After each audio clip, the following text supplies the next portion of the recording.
Ամերիկայի Միացյալ Նահանգների դոլարով արտահայտված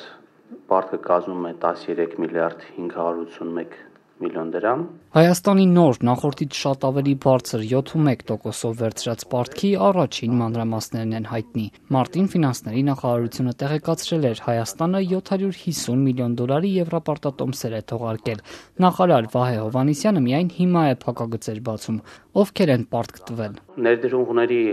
աշխարհագրությունը եղել է հիմնականում Մեծ Բրիտանիայից եւ Ամերիկայի Միացյալ Նահանգներից, Եվրոպան 14%, Մեծ Բրիտանիան 45%, ԱՄՆ-ը 34% եւ Միջին Արևելք եւ Հյուսիսային Աֆրիկան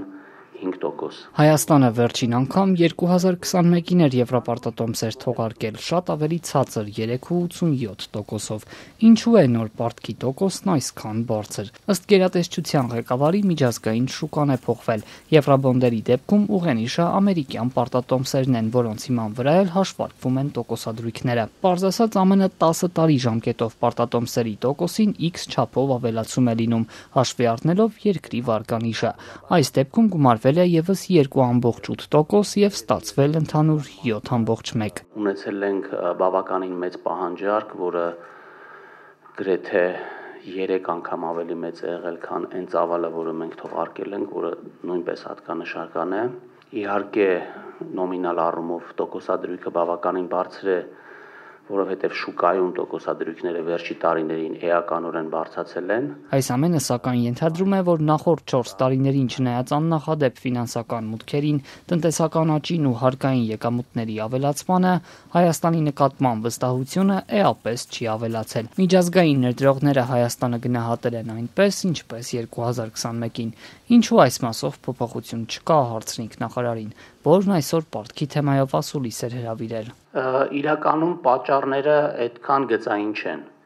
որտեղ ինչպես ասեցի, շուկայում տեղի ունի մի process, որտեղ մեր նման երկրների սպրեդերը աճել են։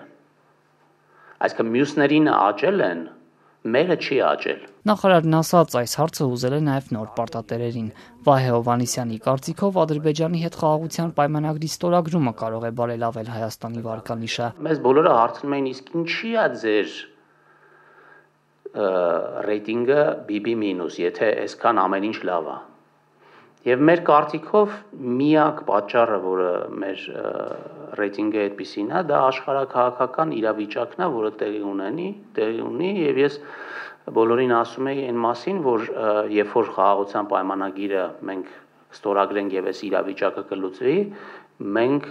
վստահաբար կունենալու ենք էական ռեյտինգի փոփոխություն։ Մինչդեռ Ադրբեջանը հիմա էլ Հայաստանից շատ ավելի բարձր վարկանիշության վարկանիշ ունի։ Վրաստանը նույնպես գերազանցում է Հայաստանին։ Ճիշտն ասած, ես չեմ համարում, որ